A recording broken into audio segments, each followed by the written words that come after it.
Hello students, नमस्कार सभी को। कैसे हो प्यारे विद्यार्थियों। आशा करता हूँ आप सभी स्वस्थ होंगे,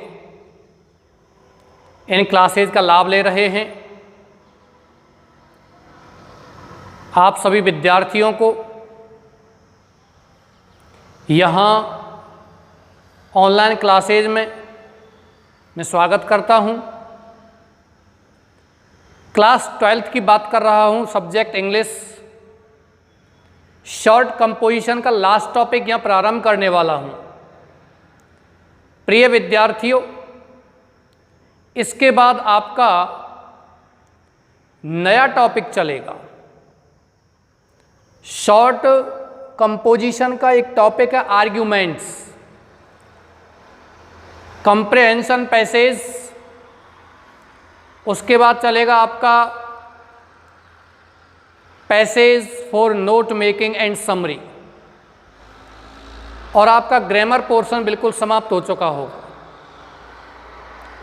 ग्रामर पोर्शन के बाद क्लास 12th की 2 बुक्स हैं, उनमें से पोइट्री को यहाँ अपन प्रारंभ करेंगे।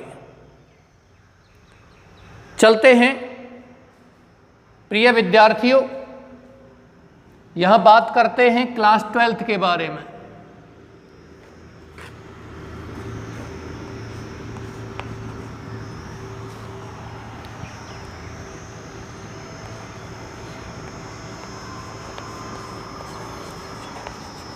Class 12th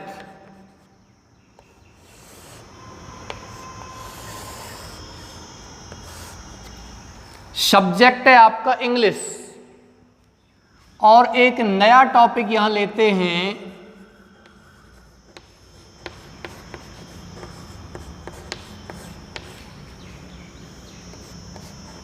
arguments. What is meant by the word arguments. Argument शब्द का क्या मतलब होता है। आर्ग्यूमेंट का मतलब होता है तर्क या वितर्क। किसी थीम, किसी शीर्षक, किसी विषय वस्तु के बारे में हम अच्छे व बुरे, गुण और दोष दोनों ही चीज़ों को प्रकट करते हैं, वो कहलाता है आर्ग्यूमेंट्स। माय डियर स्टूडेंट्स, एक शब्द और है लॉजिक, LOGIC। लॉजिक मीन्स होता है तर्क। यदि आप किसी पॉइंट के बारे में, आप किसी विषय वस्तु के बारे में, किसी थीम के बारे में केवल उसके दोषों को या विपरीत अवस्था में यदि आप किसी भी वस्तु या किसी व्यक्ति या किसी पॉइंट, किसी फैक्ट के बारे में अपने केवल दोषों को वर्णन करते हैं या विपरीत आप तर्क देते हैं, उसमें हम लॉजिक शब्द का इस्तेमाल करते हैं। ये आपका नया टॉपिक है आर्ग्यूमेंट्स। तो यहाँ आर्ग्यूमेंट्स के बारे में पढ़ते हैं। पहले थोड़ा सा समझिए आर्ग्यूमेंट्स क्या हैं, कैसे हम इसको लिखेंगे। प्रिय विद्यार्थियों, आर्ग्यूमेंट्स का मतलब होता है तर्क वितर्क, गुण और दोष। किसी विषय वस्तु, किसी पॉइंट, किसी थीम के बारे में आप अच्छे व बुरे दोनों ही प्रकार के अपने फैक्ट्स को, अपनी बातों को प्रकट करते हैं, वो कहलाता है आर्ग्यूमेंट्स। मैं एक उदाहरण देता हूं, जैसे कि reservation policy in India, Bharat में आरक्षण नीति। कुछ लोगों के इसमें पक्ष में तर्क हैं कि रिजर्वेशन पॉलिसी अति आवश्यक है। यह जो समुदाय, जो व्यक्ति मुख्य धारा में नहीं है, किसी भी कारण से पहले के समय में मुख्य धारा से जिस समुदाय या जिन व्यक्तियों को वंचित कर दिया गया था, उन लोगों को समाज की मुख्य धारा में जोड़ने के लिए रिजर्वेशन पॉलिसी अति आवश्यक है और ये जरूरी है समाज का उत्थान करने के लिए। धीरे धीरे इस रिजर्वेशन पॉलिसी के कारण सामाजिक समानता आ रही है, इसीलिए अति आवश्यक है। दूसरी बात, इसके अगेंस्ट में क्या है? मैंने आपको अभी बताया था पक्ष और विपक्ष। फोर का मतलब होता है पक्ष और अगेंस्ट का मतलब होता है विपक्ष। तो यहां विपक्ष क्या होगा? रिजर्वेशन पॉलिसी से इसके जो मापदंड तय किए गए हैं उससे तो ऐसा प्रतीत हो रहा है कि जिस समुदाय या जिन लोगों के लिए ये रिजर्वेशन पॉलिसी बनाई गई है उस समुदाय का ही इससे भला नहीं हो रहा है, उत्थान नहीं हो रहा है। क्योंकि जिन लोगों को वास्तव में इस रिजर्वेशन पॉलिसी की आवश्यकता थी वो लोग तो आज भी इसका लाभ नहीं उठा रहे हैं। दूसरी बात, कुछ ऐसे समुदाय हैं जो तथाकथित फॉर सो कॉल्ड जो उच्च जातियां हैं, उनमें भी बहुत से गरीब लोग हैं जो अपनी आजीविका जैसे तैसे चला रहे हैं, जैसे तैसे अपना जीवन यापन कर रहे हैं। तो वो लोग आज भी वंचित हैं, वो लोग मुख्य धारा से भटक रहे हैं या मुख्य धारा में जुड़ ही नहीं रहे हैं। रिजर्वेशन पॉलिसी के कारण वो बिल्कुल दूर हट रहे हैं, वो गरीब होते जा रहे हैं। इसीलिए उन लोगों का उत्थान करने के लिए, क्योंकि कुछ समुदाय और ऊपर आ गए, कुछ समुदाय और नीचे जा रहे हैं। गरीब जो पहले थे वो गरीब होते जा रहे हैं, अमीर और अमीर होते जा रहे हैं। इस तरह की चीज़ें यहाँ हैं। तो ये दो चीज़ हैं, एक तो पक्ष और एक विपक्ष। जैसे कि धारा 370 कश्मीर में, इसमें पक्ष और विपक्ष दोनों ही चीज़ें आप लिख सकते हो। पक्ष में कौन सी चीज़ें? इस धारा 370 के कारण कश्मीर को जो विशेष दर्जा दिया गया था, जम्मू कश्मीर को, JNK को, उससे वहाँ या वहाँ के लोगों को बहुत सारी केंद्र सरकार के द्वारा दी गई सुविधाएं मिल रही हैं। वो लोग मुख्य धारा में जुड़ रहे हैं, उन लोगों का उत्थान हो रहा है। या इसके विपक्ष की बात करते हैं तो इसके कारण हमारे देश से वो टुकड़ा है बिल्कुल अलग थलग पड़ गया था। इस वजह से ये जो धारा 370 हटाने का काम किया गया था ये बहुत अच्छा ही किया गया था। इससे यहाँ के लोग, भारत के लोग अपने ही देश में ऐसा महसूस नहीं करेंगे जैसे कि हम किसी दूसरे देश में जा रहे हैं। हमारे देश के बिजनेसमैन हैं, अब वहाँ अपना व्यापार कर सकते हैं, उद्योग धंधे लगा सकते हैं, प्लांट लगा सकते हैं, जिससे कि वहाँ के युवाओं को रोजगार मिलेगा। वहाँ की जो आने वाली पीढ़ी है उसको कुछ आगे बढ़ने के अवसर मिलेंगे। इस वजह से ये अति आवश्यक है इसको हटाना। ये हटा दिया गया है सेंट्रल गवर्नमेंट के द्वारा। दूसरी बात, नेक्स्ट बात करते हैं हम डाउरी सिस्टम, दहेज प्रथा। ये जरूरी है या नहीं है? आपने पढ़ा है दहेज प्रथा, dowry system is a social evil. हमारा समाज दहेज प्रथा जब तक है प्रगति नहीं कर सकता है। तो प्रिय विद्यार्थियों, इसके विपक्ष में बहुत सारी बातें हैं। We have read so many things against dowry system, but we have to write what is in favor of dowry system.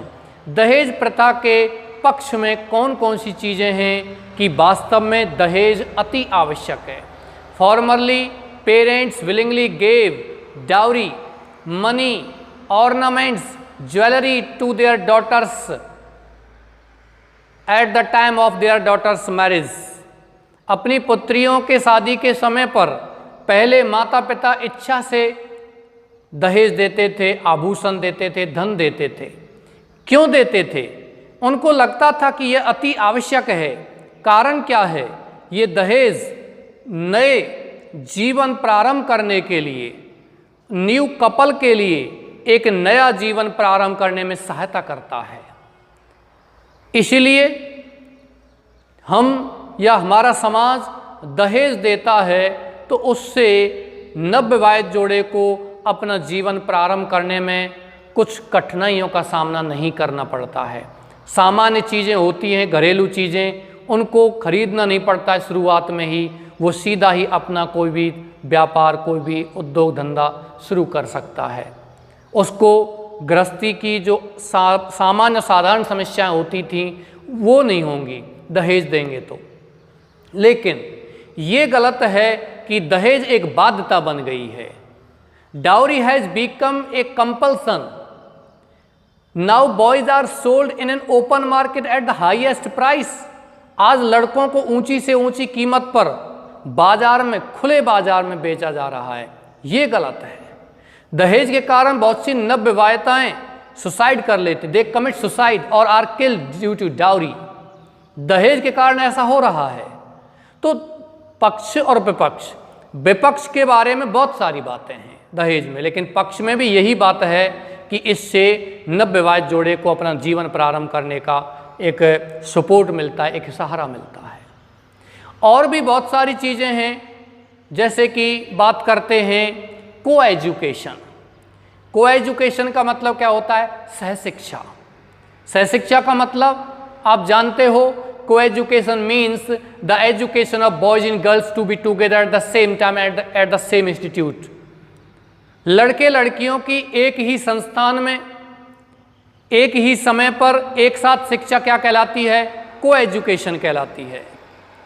इसके अलावा English, importance of English language in India. Bharat में अंग्रेजी भाषा का महत्व, प्रिय विद्यार्थियों, यह मैं बात कर रहा हूँ भारत में अंग्रेजी भाषा क्यों होनी चाहिए। इसके विपक्ष में बहुत सारे तर्क आप दे सकते हो, क्योंकि हम इस अंग्रेजी के कारण अपनी मातृभाषा को भूल चुके हैं। हम अपनी मातृभाषा को बिल्कुल ही एक सम्मान नहीं दे पा रहे हैं, क्योंकि आज जो व्यक्ति अंग्रेजी बोलता है, the person who speaks English, who is considered as the high from the high profile society, उनको लगता है कि जो व्यक्ति अंग्रेजी बोल रहा है या अंग्रेज जो हैं वो उच्च कुलीन वर्ग से, उच्च समुदाय से बिलोंग करते हैं। ऐसा कुछ भी नहीं है। ये ज्ञान है, आप किसी भी भाषा में ले सकते हो, ज्ञान किसी भी भाषा में ले सकते हो। तो इसके विपक्ष में बहुत सारी चीज़ें हैं कि हम हमारी हिंदी भाषा को ज़्यादा हम तरजीह दें तो अच्छा है बजाय विदेशी भाषा को। लेकिन इसके पक्ष में भी बहुत सारे तर्क हैं। बिना अंग्रेजी के हम प्रोग्रेस नहीं कर सकते। We can't get progress without English. English is an international language, it is a dynamic language, it is spoken in each corner of the world. आज पूरा का पूरा सिस्टम, बैंकिंग सिस्टम, इंटरनेट का पूरा सिस्टम, सोशल मीडिया की बात करते हैं या फिर हम बात करते हैं बिजनेस की, कॉरपोरेट समुदाय जो है, पूरा का पूरा साइंस की चीज़ें हैं, मैथमेटिक्स की, इंजीनियरिंग की, मेडिकल की, सारी चीज़ें आज इंग्लिश में हैं। और अंग्रेजी के शब्दों को यदि देखा जाए तो वो शब्द बिल्कुल ही सरल शब्द आपको पढ़ते हैं। चलिए हम यहाँ बात करते हैं आर्ग्यूमेंट्स के बारे में। किस प्रकार से आप लिखोगे, यहाँ आपको लिखना प्रारंभ करना है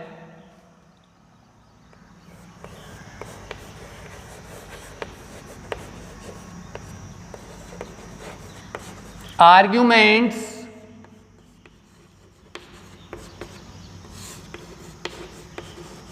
लिखते समय निम्न पॉइंट्स को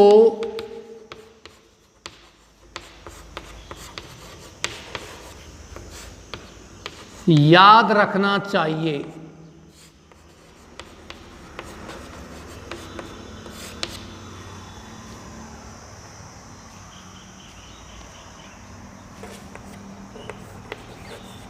हिंदी मीडियम वाले बच्चों ने ये लिखा है, इंग्लिश मीडियम वाले बच्चे लिख सकते हैं वी शुड लर्न या remember the following points, the following points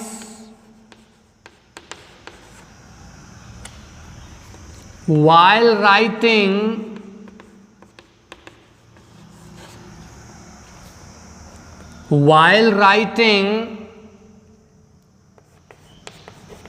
arguments। Arguments लिखते समय निम्न बिंदुओं को याद रखना चाहिए। प्रिय विद्यार्थियों, मैं आपको फिर बता देता हूं कि आपके शॉर्ट कंपोजिशन में 5 टॉपिक दिए हुए हैं, जिनमें से notice, advertisements, poster and designing और इनविटेशन एंड रिप्लाई, ये 4 टॉपिक आपके कंप्लीट हो चुके हैं। 5वें टॉपिक की बात कर रहे हैं तो वो आर्ग्यूमेंट्स है। इन 5 टॉपिक में से एग्जाम में 2 क्वेश्चन आते हैं, 2 टॉपिक आपको आएंगे और इन 2 में से आपको केवल और केवल किसी एक टॉपिक या एक प्रश्न का जवाब देना है। ओके डियर्स, यहां से आगे नीचे लिखिए,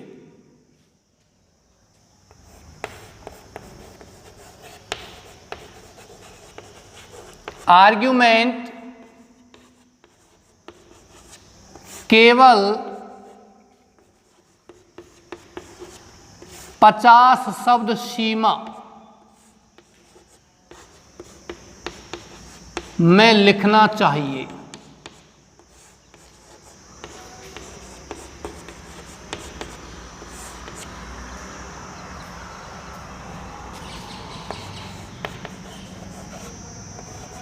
आर्ग्यूमेंट ये हिंदी मीडियम वाले बच्चों को लिखना है, ये इंग्लिश मीडियम वाले बच्चों को। शुड बी रिटन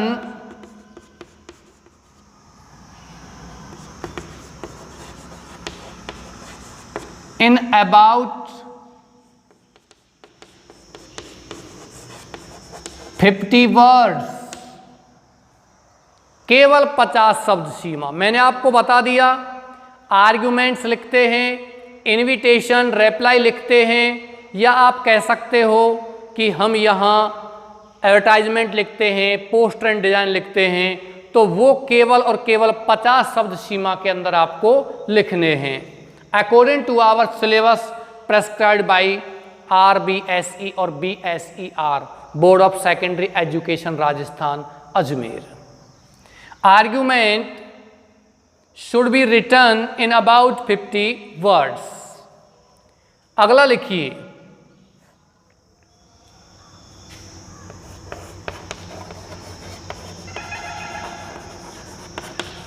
आर्ग्यूमेंट को पहले पक्ष में वह बाद में विपक्ष अगेंस्ट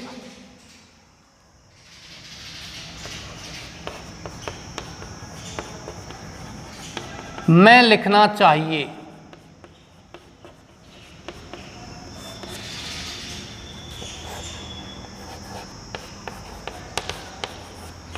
राइट द फेवर,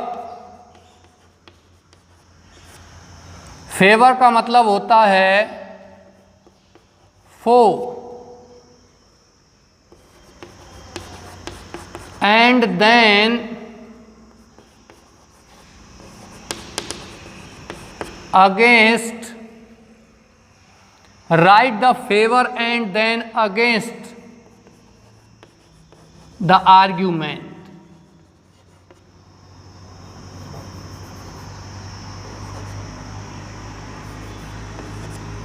पहले आप आर्ग्यूमेंट का पक्ष लिखिए और बाद में क्या लिखेंगे, विपक्ष।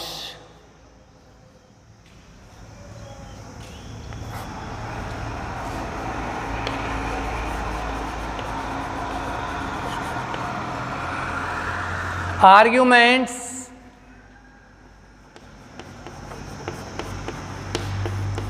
सामाजिक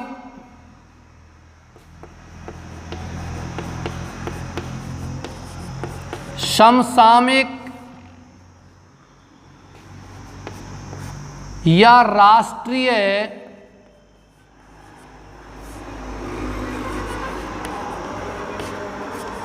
मुद्दे पर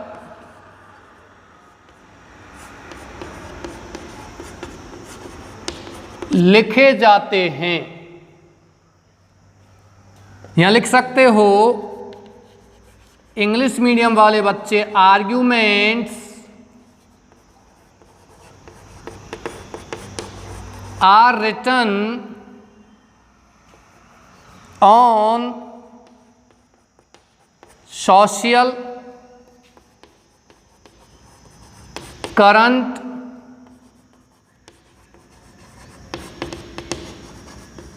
एंड नेशनल इश्यूज।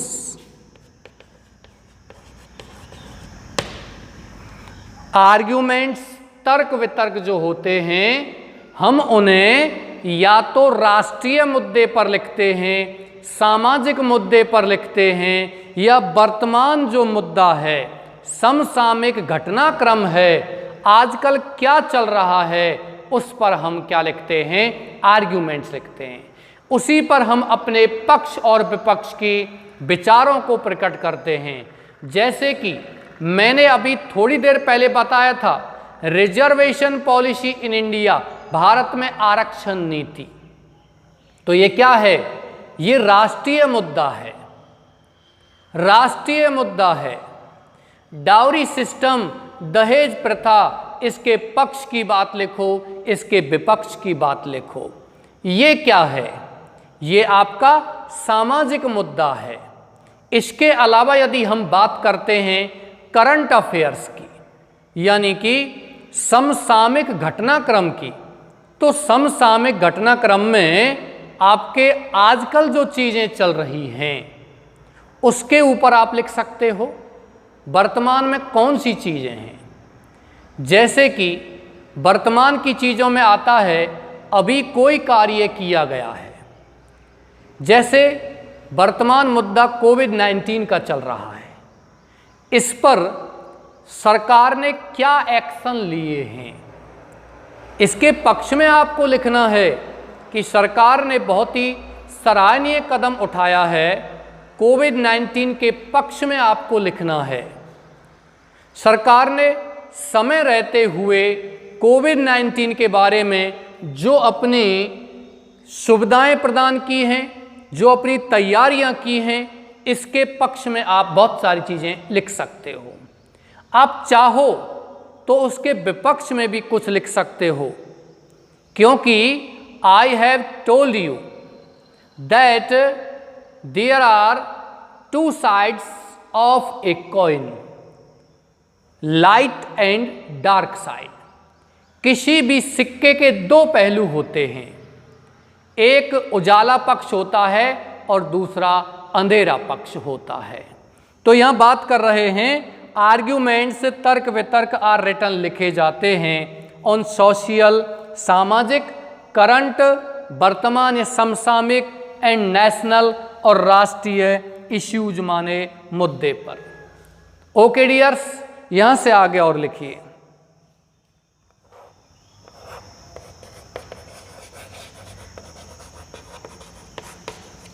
आर्ग्यूमेंट्स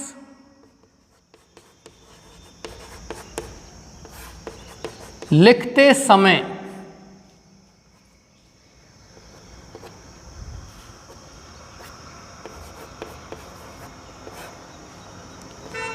पक्ष व विपक्ष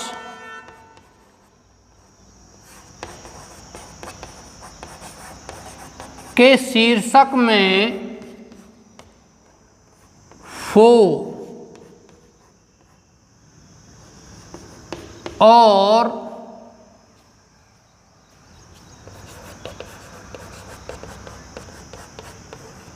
अगेंस्ट लिखकर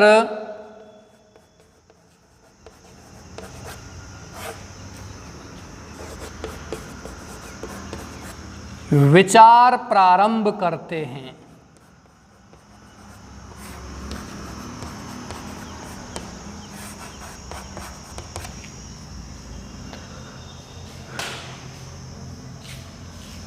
ये आपका आर्ग्यूमेंट्स के बारे में कुछ बातें हैं। मैंने अभी बताया था कि आप लिखोगे पक्ष और आप लिखोगे विपक्ष। पक्ष की बात हम करेंगे, मैंने थीम बताया था कोई भी शीर्षक हो, और शीर्षक में हम पक्ष की बातों को लिखेंगे तो FOR, फोर का मतलब क्या होता है? पक्ष। ऐसा लिख करके आप प्रारंभ करोगे अपने विचार। 2 लाइन 3 लाइन लिखने के बाद, 25 या 30 शब्द लिखने के बाद, 20 शब्द लिखने के बाद आप फिर लिखोगे अगेंस्ट, AGAINST। अगेंस्ट का मतलब क्या होता है? विपक्ष। आप विपक्ष में क्या लिखोगे? तो AGAINST कैपिटल लेटर्स में लिखने के बाद आप उसके विपक्ष में लिखना प्रारंभ करोगे। प्रिय विद्यार्थियों, 4 की बात करते हैं तो ये आपको कैपिटल बनाना है, 4 और अगेंस्ट। कैपिटल यदि आप नहीं बनाना चाहते, if you do not want to write these words in capital letter then you can make the first letter of each word in capital. कहने का मतलब ये है कि आप दोनों ही शब्दों को कैपिटल में बनाइए। यदि आप इनको कैपिटल लेटर्स में नहीं लिखना चाहते हैं तो इन शब्दों का पहला अक्षर अवश्य आपको कैपिटल बनाना है और डैश लगाने के बाद फिर आपको लिखना प्रारंभ करना है। प्रिय विद्यार्थियों, इसी आर्ग्यूमेंट्स के, इसी सेशन के, इसी दिन के दूसरे पार्ट में हम यहाँ आर्ग्यूमेंट्स लिखवाना प्रारंभ करेंगे। पक्ष यानी तर्क वितर्क लिखवाना प्रारंभ करेंगे। कोई भी पॉइंट, कोई भी थीम यहाँ लिखा हुआ है और उस थीम के बारे में आप अच्छे व बुरे विचारों को प्रकट करोगे। ओके डियर्स, इसी के साथ ये पहला पार्ट यहाँ समाप्त होता है। मैं आशा करता हूँ कि आप धीरे धीरे मेरी बातों को समझ रहे होंगे, क्योंकि किसी भी टॉपिक को पढ़ने से पहले उस टॉपिक के अंदर क्या है ये हमें जानना अति आवश्यक है। हम किसी भी भोजन को खाते हैं तो हमें ये जानना अति आवश्यक है कि ये भोजन किससे बना हुआ है, इस भोजन के अंदर है क्या, तभी हमें वो भोजन खाने में आनंद आएगा। चलिए बात करेंगे नेक्स्ट टॉपिक में। तब तक के लिए धन्यवाद। Thank you very much.